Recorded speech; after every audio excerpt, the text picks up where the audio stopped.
You might recall the Southwest flight pulling back up into the air while trying to land to avoid colliding into another plane in Chicago. This was earlier this year. I think it was February.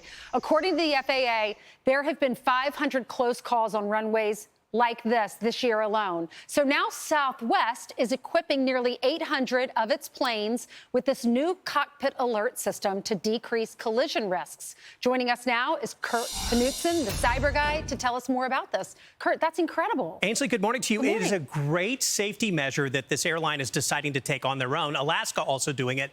And the FAA now keeping a real close look on this, saying, hey, is this something we should mandate across the board for commercial flights? So what this early detection system does, it's made by Honeywell. It goes in the cockpit. It's an audio alert for pilots. So if you're about to take off on the wrong surface, in other words, like a taxiway, or you're about to land and you're not lined up with the runway, but instead a taxiway, or vice versa, it's going to say, you know, you're on the taxiway, don't land here. Right. So it alerts a pilot in advance. And also, if you're too high or too low or too hot coming in, too fast, it's going to alert a pilot to that. So it's a great tool. It's not new technology. It's just new that a commercial airline decided to say, you know what, ahead of anyone making us do this, we're going to be smart and install this. And so far, getting great feedback from pilots. They were smart to do it. It's going to increase sales.